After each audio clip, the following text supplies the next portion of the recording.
Hi, everybody. Welcome to Inside Golf. I'm Harry Donahue, and today we're at the Valley Forge Casino Resort, specifically one of 8 restaurants here at the casino, Pacific Prime. And this is our special year-end show for Inside Golf. We're going to look back at some of the major events of 2013 on the golf course. Speaking of the majors, there was the U.S. Open at Merion. Also, some golfers who emerged and some who went maybe backwards. How about Jordan Spieth, what he did, and Adam Scott, who won his first major at Augusta. On the other hand, Rory Mcilroy, he struggled, and Vijay Singh, he was involved in some controversy. Speaking of controversy, there was Tiger Woods. Brandel Chambly, the Golf Channel analyst, said that Tiger was a little cavalier with the rules. Was he? We'll talk about it, and we'll look ahead to 2014. It's a Ryder Cup year, and of course, 4 more majors.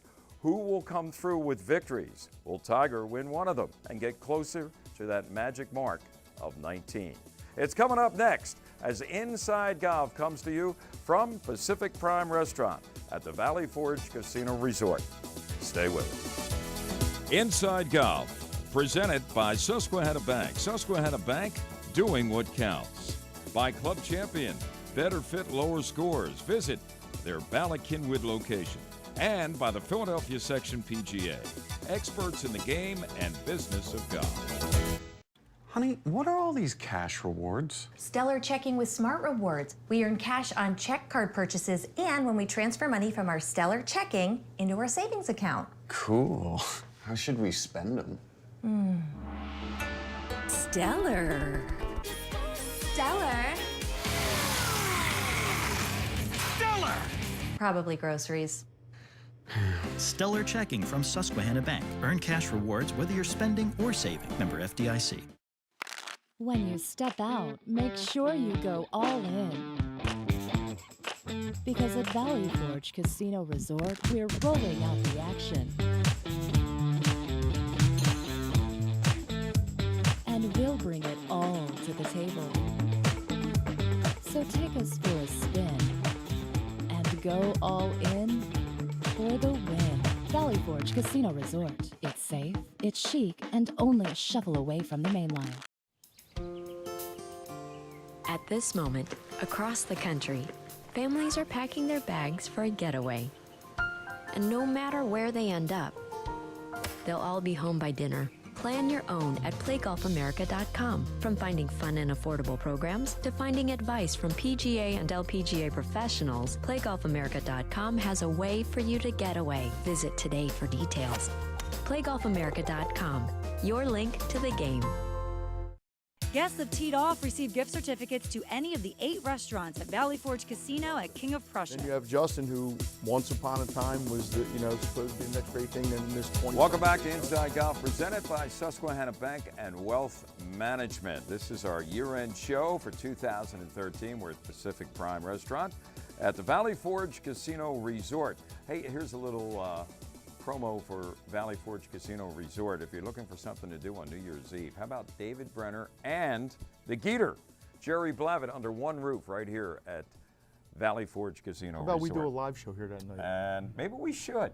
Yeah, I think maybe they'd be a little more entertaining for the folks, but there might be a few golfers. Mike Kern is right here. Mike is of Philadelphia Daily News and a frequent contributor to Inside Golf. Speaking of which, Joe Logan from myphillygolf.com and Bob Shepard, noted Philadelphia area PGA professional, and in the last year wrote a book. Go ahead, Bob. Put the book up. We know what it's called. Tell us it one more time. If they hadn't invented golf, we never would have needed the damn whiskey. Okay. And if they hadn't invented golf, we wouldn't have had 4 great majors from 2013 to talk about today, guys. We had 3 first-time major winners in 2013. Adam Scott at Augusta, Justin Rose at Merion, and then Jason Dufner came through at the PGA up in Rochester. Mike, what was the better win with those 3 redemption. guys? It's all about redemption. Adam Scott at one point in his life was the next great whatever. Then sort of fell off the face of the earth a little bit. Blew the British Open in 2012, just, and then had played the best in the majors for about a year of anybody without winning one, and then won one at Augusta. Then you have Justin, who once upon a time was the, supposed to be the next great thing, then missed 20-some straight cuts. He gets his first major. And then Jason Dufner, who 2 years before that had blown the PGA that he had seemingly won, went out and outdueled Jim Furyk on the last day up at Oak Hill. So 3 really good stories that were all topped by the British Open story. And speaking of redemption, Joe, keeping on Mike's theme of redemption, in between all that was a guy by the name of Phil Mickelson, who kind of redeemed himself in the British Open after seemingly having a chance to win at Merion in the U.S. Open. Not only that, that was 2 of the most remarkable weeks of golf. He not only won the British Open, he won the week before the Scottish Open. Back-to-back victories over there where he doesn't usually play that well. And he's a little long in the tooth. To me, that was the 2 most impressive weeks of golf all year. That was the major he couldn't win, supposedly. Right. The U.S. Open's the one he's either going to win one of these days or going to go down as the greatest guy in the U.S. Open never to win one. And Bob, when we look back at the year in review, aside from the majors, there were some players we talked about coming back in the majors, guys like Justin Rose and Adam Scott. But how about a kid like Jordan Spieth, who basically is like a teenager almost. He did turn 20 this year. But wow, you talk about the type of potential that he showed us in 2013. What do you think about Jordan Spieth? What an amazing career he started. Huh? Talk about a wildfire. He is just cruising on autopilot right into the President's Cup. And what a gentleman, and what a good addition to golf he's going to be. I mean, it's amazing. The other thing you have to really take notice is the juniors today are like, he's a great forerunner of all the other juniors. There's so many kids out there that can really play golf. And they seem to have tournament savvy. They seem to be able to walk up to the microphone. They're very kind. They're soft-spoken. They got great manners. So it's a beautiful progression we're going through, and it's amazing the amount of youth that is making the game popular again. I think it really is. The key in both those, I think, is we've seen great players come along. Anthony Kim a few years ago was the Ryder Cup hero. Where's Anthony Kim today? I have no idea. Missing in action. We see guys win majors. And then you don't, Bubba Watson, the Master. Yep. So what does Dufner do with it? What does Rose do with it? What does Adam Scott do with it? Going forward, that's the thing that separated the Phils and the Tigers, is that they've been able to do it for a decade and a half, whatever. Yeah, Dufner's even saying you won't see me around here in 5 years. Yeah. Another guy who kind of took some steps backward was Rory Mcilroy. He went through the equipment change at the beginning of the year. Everybody said, what's he doing? And then there were, the girlfriend change. The girlfriend, or did he change, But that's the problem. Everybody who seemed to be, and maybe he too, concentrate more on that than what he did inside the ropes. And the management. How about the management? And the management. He walked in with a handshake. He had Chubby. Got Chubby by his side, hugging and kissing each other and slapping high fives. Right into, oh God, I didn't sign that document. What are you talking about? Now he's got his father, I think, calling, at least ostensibly being his lead manager. Yeah, huge lawsuits, and it's a lot of distraction. And it's all, he'd have been better staying with Chubby. Actually, as it turns out, he would have been a lot more at ease. And then there's a guy like Lee Westwood, who I thought maybe was going to finally get one this year. Yeah, the British. He moved to Florida, to try to be over here more and practice and play under the conditions, but is he going to come back? To me, that was the biggest meltdown of the year, because he's an Englishman. This is the British Open. He was leading going to the final round. It was his to lose. The crowd was and he lost. And the crowd was for him, hometown favorite, and he lost it. And there's nothing more humiliating in golf than being in the final group, coming up the last few holes, and you're irrelevant. No shot. And Phil played great. I mean, Phil played around for whatever. Ages. But if Westwood had gone out and, just played decently, I don't know, maybe Phil wouldn't have been able to play. He sort of opened the door for him. All right, that's our look back at some of the major winners, some of the guys who moved forward, and some who took a couple steps backwards. Now, there was controversy during the golf year of 2013, and you know who was right in the middle of it? A golfer by the name of Tiger Woods. We'll review that when Inside Golf continues in a moment. Inside Golf, presented by Susquehanna Bank and Wealth Management. And today, we're at Pacific Prime Restaurant at the Valley Forge Casino Resort. Back in a moment. We thought he was taking a correct shot. Hi everyone, Ron Jaworski here. I just want to let you in on a little secret. Here, just outside of Atlantic City, you'll find some of the top-rated golf courses in the world. Imagine playing these championship courses during the day, then playing your hand at something else at night. Casinos, bars, clubs, shows. Atlantic City has something for all the ways you like to play. So pack your bags for the ultimate golf getaway. Do AC and play AC Golf. AC Golf, where the play continues well into the night. At this moment, across the country, families are packing their bags for a getaway. And no matter where they end up, they'll all be home by dinner. Plan your own at playgolfamerica.com. From finding fun and affordable programs to finding advice from PGA and LPGA professionals, playgolfamerica.com has a way for you to get away. Visit today for details. playgolfamerica.com, your link to the game.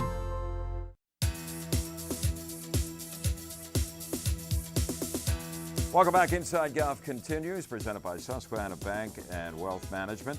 We're at the Pacific Prime Restaurant at the Valley Forge Casino Resort. This is our, well, end-of-year show for 2013. And joining us, well, Bob Shepard is back from our first segment. But Ken Dunnick's here. Ken, formerly a professional football player, played with the Eagles, played with the Stars of the USFL back in the 80s. When I first saw him, I was describing all of his touchdown catches. And Kenny now publishes Jersey Man magazine. Also, Tom Carpus. Tom, the head professional, Kennett Square Golf and Country Club, not far away from where we are right now, and also is vice chairman of the Rules Committee of PGA of America. Fancy you're here because we're talking about rules and maybe violations thereof. And this year, a lot of controversy, and a lot of it was centered around one guy in particular, Tiger Woods, of all people, Tom. And I know you were down working on the rules, walking the golf course during Augusta at the Masters. That was one of the controversial moments for him. It was, what, Friday, cut day, 15th hole, hit his, second shot into the pond in front of the green? Third shot, okay. And then took a drop, hit it on again, and saved par. In fact, he almost holed out, right, on that drop shot. And then later on, over the next 24 hours, all Hades broke loose. And people were saying, wait a minute, he didn't drop where he was supposed to, and he signed his scorecard. People were saying he should be DQ'd. The Masters people huddled up and said it was our fault, and they allowed him to continue. But that wasn't the end of it. There were other events. What happened to Tiger? Why did he always seem to get involved in these controversies? Well, I think there's probably a direct correlation with the number of cameras that are on him playing golf versus the guy Joe that's Schmo. the guy. Although anymore in the Masters and the majors, there aren't too many Joe Schmoes out there. So I mean, every move he makes is under the microscope, and I think that a lot of it was, to me, I think most of it was blown out of proportion. I don't think there's, obviously there's maybe some people out there that don't like Tiger now, and I think there's jealousy, whatever you want to call it. But I think it was just he had 4 unfortunate incidents that occurred, and he just happened to be part of it. Right, he was a big part of it. Speaking of people who don't like Tiger, I don't think it is a proper description of Brandel Chamblee, Bob, because he's a pro golfer and knows what it takes to get out there and win and compete. But he did take a shot at Tiger in an article that he wrote in which he said he thought he was cavalier with the rules of golf. And we know how sacrosanct the rules of golf are, and it's up to the individual many times to call it on yourself. And he thought maybe Tiger looked the other way on himself. Brandel got criticized. Tiger's people even threatened possible legal action, and he apologized, sort of. How did you think Brandel Chamblee handled everything vis-a-vis Tiger Woods? Yeah, Tiger has been paid a lot of money by a lot of different factions to represent the sport. And we would like to have a king of our sport be very clean, squeaky clean. And these little edgy rules and things that are going on, they seem to multiply. And as they go, they pick up, snow. And instead of being a snowball, it ends up being an avalanche. And I think that's part of it.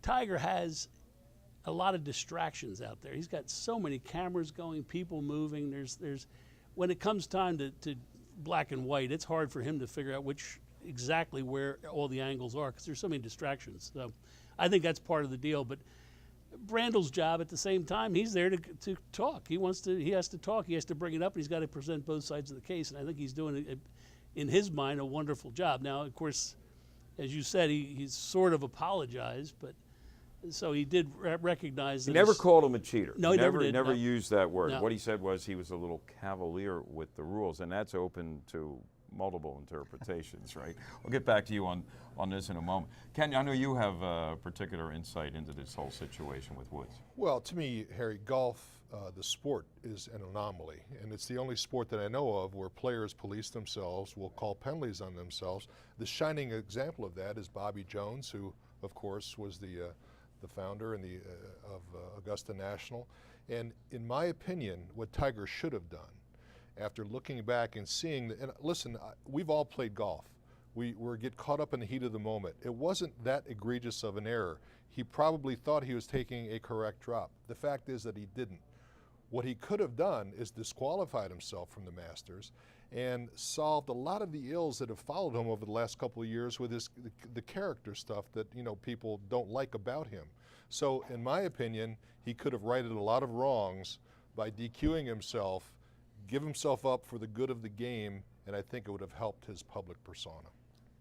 What do you think about that? Now, I know you say that everything was done on the up and up, and you don't think he deliberately gave himself an advantage with that drop, and it starts from there. I think in all four of these cases, I think things just happened.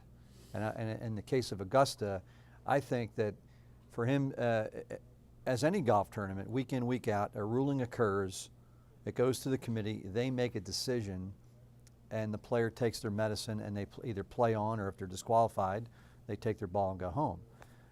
So I think at Augusta, I think, again, you take your medicine from the committee. In the other cases, same thing at Abu Dhabi. He takes a drop from an embedded ball out of sand, not the correct thing. But he's got another player, Martin Keimer, with him. He thinks it's okay, and I think together they thought it was okay. It wasn't like he was doing it secretively and trying to get away with something. The drop. And there was also a ball that he went down to remove some loose impediments, and TV showed that it did move a bit. Yeah, I mean, when you look at the video, and in today's world, high def, slow-mo, you see everything. But how many times have we played, we do something, we see the ball jiggle a little bit. Did it move? You got a decision to make. I think in his mind, I have to believe that he thought that it didn't move. The case at the TPC where he's dropping from a water hazard, he talks to the other player. How many times have you hit a ball into the water and you said to your opponent, hey, what do you think? It went in right about here? Sure, go ahead, Harry. Yeah. And you drop it and you play on, and it happens all over the game of golf, everywhere. In this case, there's hundreds of cameras, and we think that a blimp is going to give us a clear view. Now, they did, haven't they changed the rules?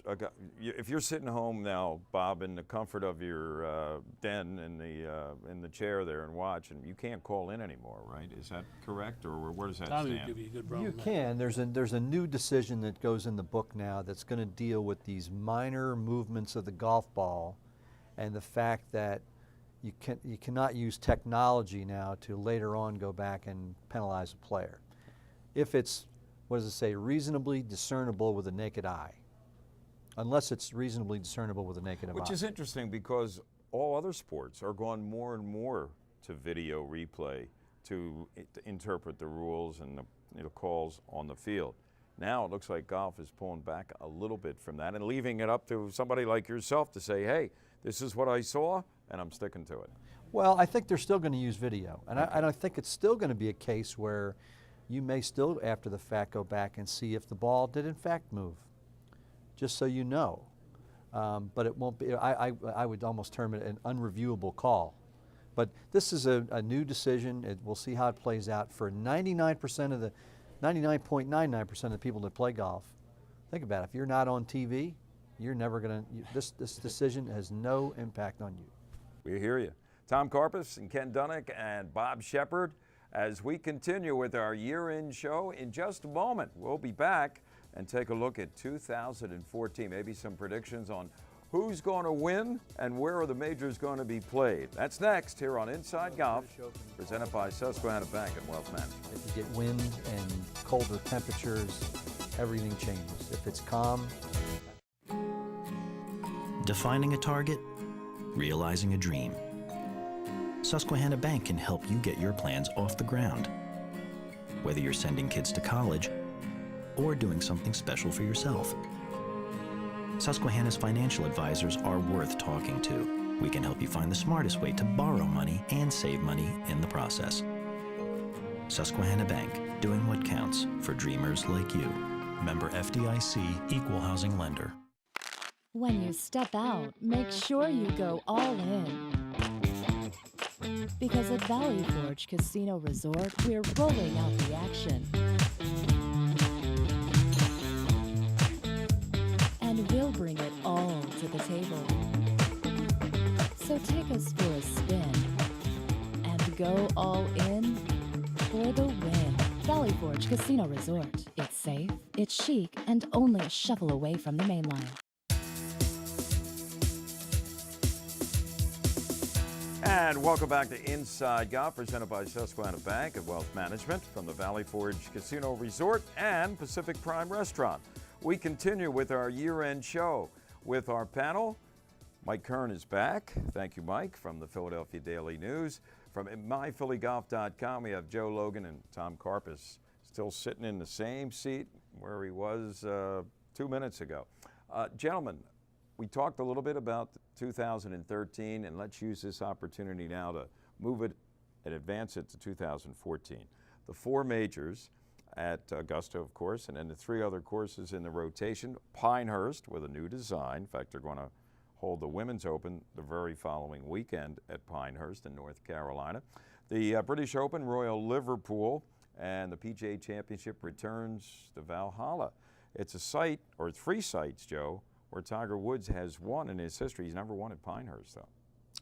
No, but the course suits him, and as he says, he's trending. So. Yeah.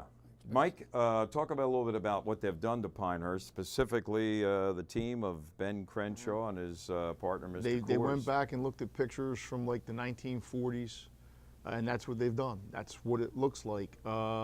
Supposedly what Ross wanted, and obviously over 50, 60 years it evolved maybe into something that he didn't want, but it won't look the same as it did in 2005 when Campbell won there. From what I understand, you go from the fairway right into waste areas, and you don't want to be there.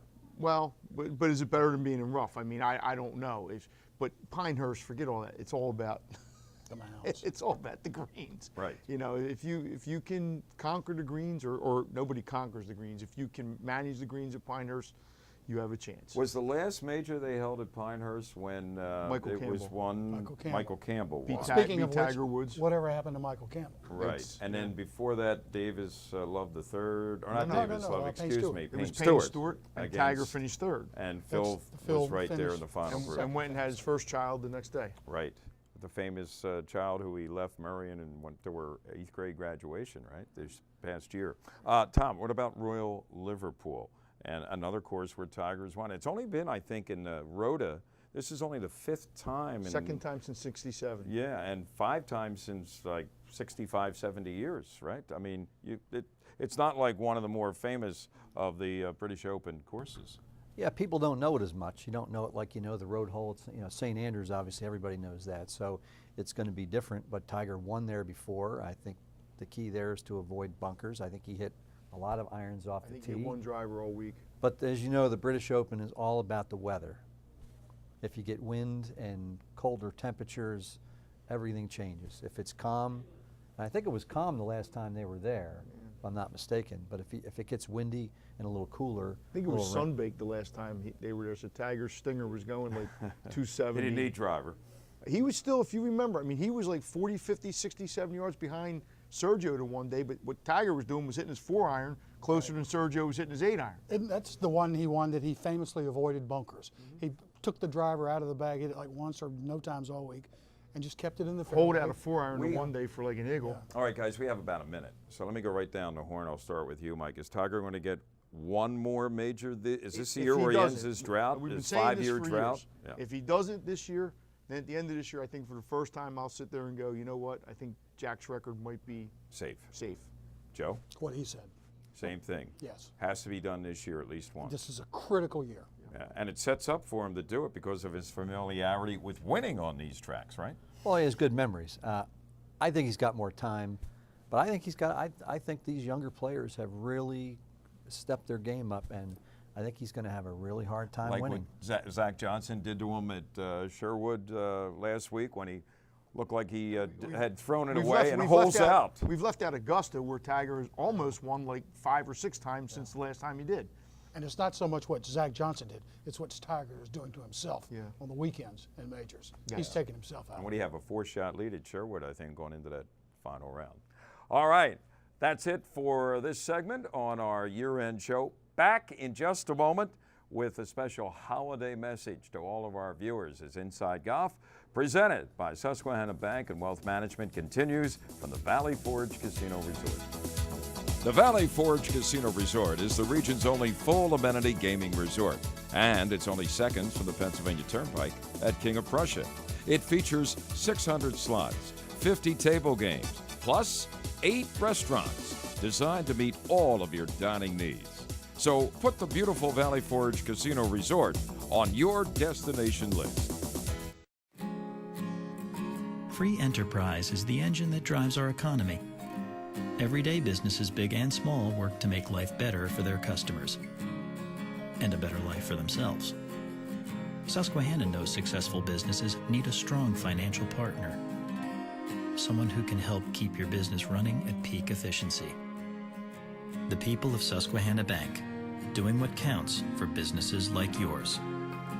Member FDIC. Hi everyone, Ron Jaworski here. I just want to let you in on a little secret.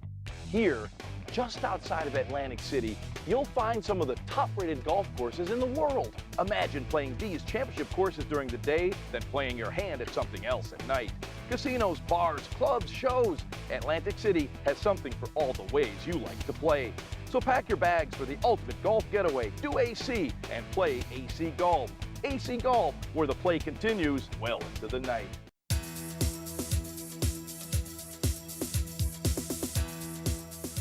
That's going to do it for this week's edition of Inside Golf. We took a look back at 2013, and our panel here kind of gave us an advanced look at 2014. And it's that time of the year, so guys, why don't we all wish everybody a happy holiday and a happy 2014 for Mike Kern and Joe Logan and Tom Carpus.